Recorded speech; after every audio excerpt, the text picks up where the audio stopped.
सबसे पहले आप सभी सम्मानित साथियों को कोटि कोटि प्रणाम करते हैं। सब बंधुओं को नमस्कार प्रणाम सलाम हो। आइए, यह बहुत ही मन को आह्लादित करने वाला समय है। आज हमारे भाई सुनील यादव सागर जी, जो किसी परिचय के मोहताज नहीं हैं, आपके द्वारा हम कलाकारों का मान बढ़ाने के लिए, हम कलाकारों को शिखर तक पहुंचाने के लिए आपने अपना प्रयास शुरू कर दिया है। जैसा कि Shri Om music recording studio Semra Alipur Azamgarh, जो रोड आरटीओ से निजामाबाद के लिए जाती है, बीच में आपका यह स्टूडियो है। हम बधाई देते हैं इसे अपने भाई को।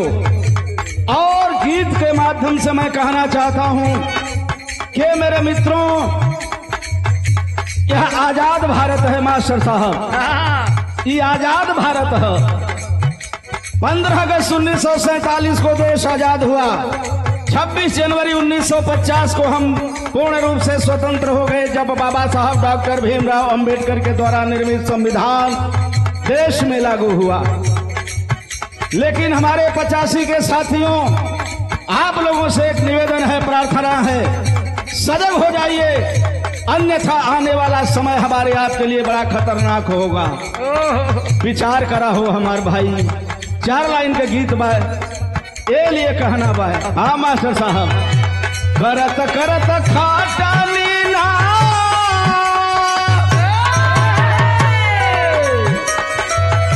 करत करत खाटा मीना, दिन सुधरैल भैया बहुजन हो, बहुजन हो कबले मिटी है गरीबी भैया, बहुजन हो कबले मिटी है गरीबी भैया, बहुजन हो कबले मिटी है गरीबी।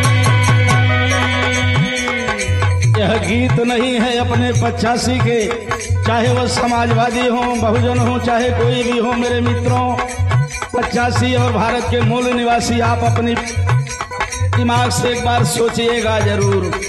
कहाँ है? पढ़ले लिखाले से वंचित हो गई, मनुवादियों की व्यवस्था के तहत वंचित हो गई,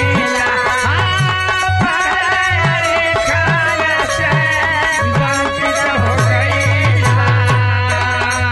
एक तो आप पढ़ नहीं पाए, मनुवादियों की व्यवस्था में विलीन हो गए, शिक्षा नहीं ले पाए।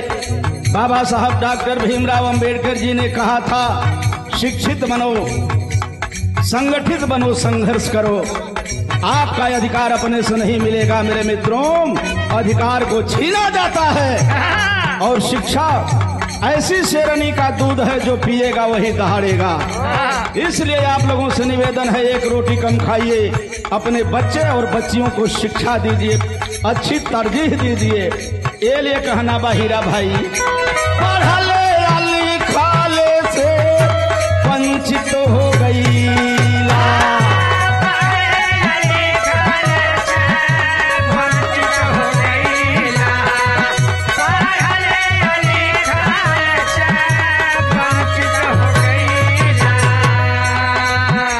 जाति धर्म से कलंकित हो गई, जाति धर्म से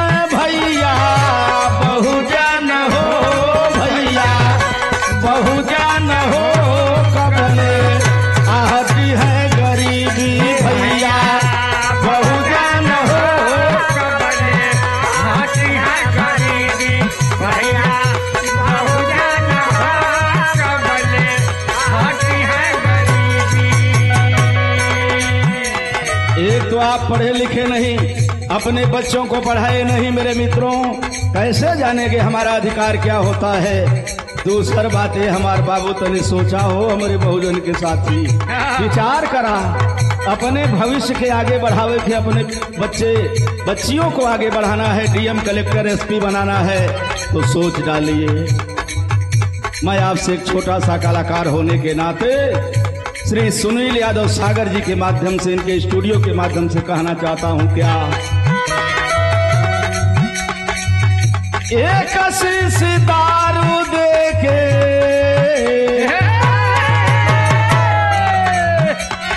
छोट छोट बात ना है बाल मुकुंद मास्टर साहब, यह तो हमने सोच के रह गई, कई के रह गई। एक शीश दारू देके रात दिन खटावाले,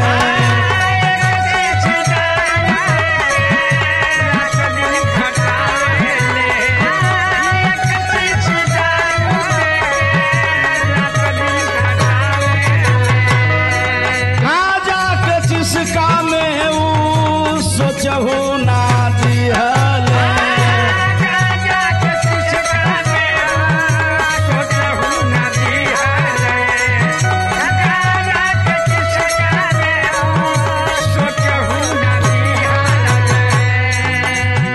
उनके रहल कोठी तोहरा,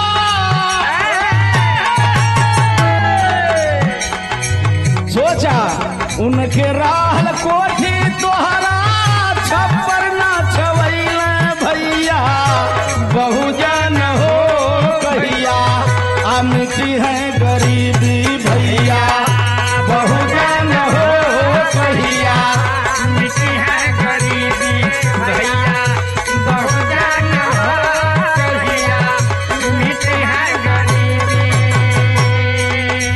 मनुवादियों ने ऐसा मकर जाल फैलाया, यही हूँ चमार हूँ, उभर हूँ, पासी हूँ, नाऊ हूँ, बढ़ई हूँ, लोहार हूँ, ये हमारे हीरा भैया, यही कुल में फंसाई के हमके तोहके बांट के, गांजा शराब दारू के आदत सिखाई के बाबू हमारे आप को बर्बाद कर दिए। मेरे मित्रों उनको तो महल झलक रही है, कोठी झलकत बा, हम ही तू बनौली मजदूरी कई के, हमारे तोहरे आज ले छप्पर ना छवायल, अगर अपने के सुदृढ़ होके के अपने परिवार के आगे बढ़ावे के ये हमार भाई महल बनानी है, तो अपने बच्चे और बच्चियों को बढ़िया शिक्षा दीजिए। अगली लाइन में कहना है, हिस्सा भर खेती के जा, हिस्सा भर खेती के जामिनियों ना पावाला, हिस्सा भर खेती के जामिनियों ना पावाला, हिस्सा भर खेती के जामिनियों ना पावाला। आरे ब्याज भारत भारत भैया, ब्याज भारत भारत जिंदा गनियों गवावाला, ब्याज भारत भारत जिंदा गनियों गवावाला, ब्याज भारत भारत जिंदा गनियों गवावाला। आदरणीय हमारे कवि जी श्री दिनेश कन्नौजिया जी ने लिखा है, सारा काम तो हम किए, अभी अभी आपने देखा हमारा आपका बेटा चपरासी तक नहीं हो पाता है, डीएम कलेक्टर एसपी तो अलग की बात है, वहू कलाबाजी होत बाया, जे सत्ता सरकार में बैठल हो वहां भी कलाबाजी हो रही है, का होत बा, परीक्षा में फेल होके,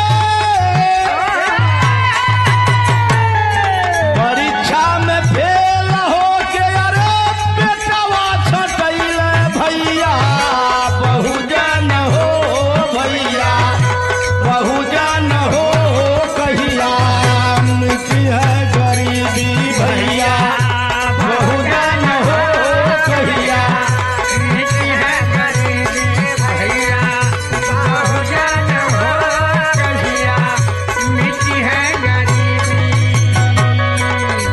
एक बात पर गौर कर लीजिए हीरा भाई, हमारे राजेश भाई आदरणीय बाल मुकुंद मास्टर साहब हमारे शिववचन भाई और सर्व समाज के लोग, हमारे बहुजन के 85 के सम्मानित साथियों, आपका विकास कैसे होगा, आपका भला कैसे होगा, इस बात पर ध्यान दीजिए। क्या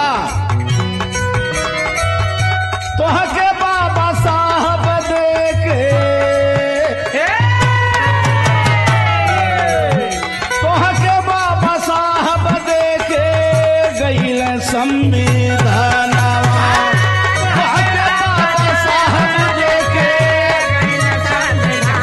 हीरा भाई का कोई जवाब नहीं है।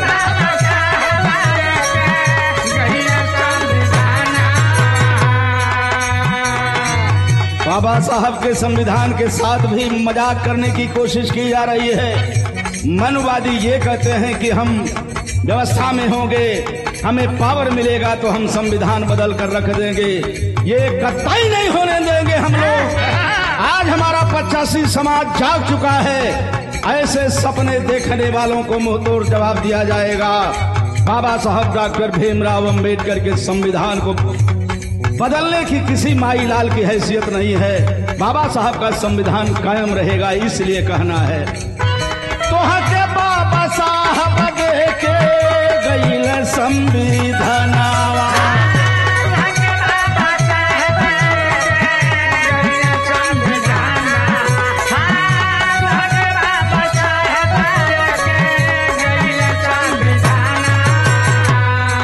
यही के बल पे सजावा अपन सपनावा, यही के बल पे सजिया।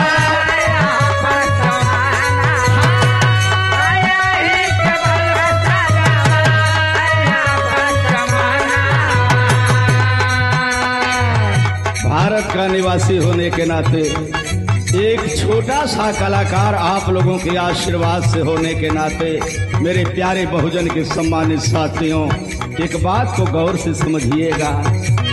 आयल बात चुनाव देखा,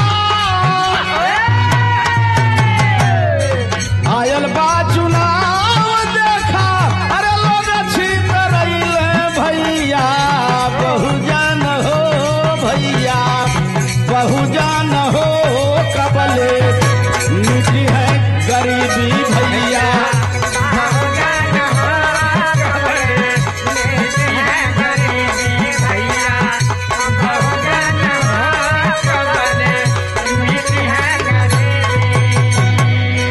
आखिरी लाइन में निवेदन के तौर पर कहना है, आगे बढ़ना है, अपने बच्चे बच्चियों को ऊंचे शिखर तक पहुंचाना है, तो मेरे मित्रों एक काम करना होगा। समय आ चुका है।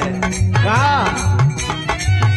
सही जगह वोट देके शासन लिया, अरे सही जगह वोट देके शासन लिया,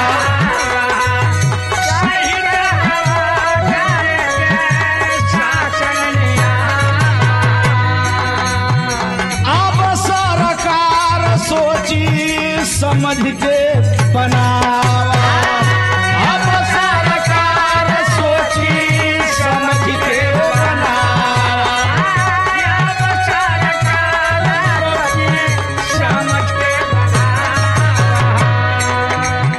दिनेश श्याम कुंवर तोहरे, दिनेश श्याम कुंवर तोहरे शरण में अइले भैया, भैया बहुजन हो कैसे मिटी है गरीबी भैया, बहुजन हो कैसे मिटी है गरीबी भैया, बहुजन हो कैसे मिटी है गरीबी भैया, बहुजन हो कैसे मिटी है गरीबी भैया, बहुजन हो कैसे मिटी है गरीबी। जय भीम, नमो बुद्धाय, जय 85 समाज, जय समाजवाद। सब भाइन के यथोचित नमस्कार, प्रणाम, सलाम, बहुत बहुत धन्यवाद।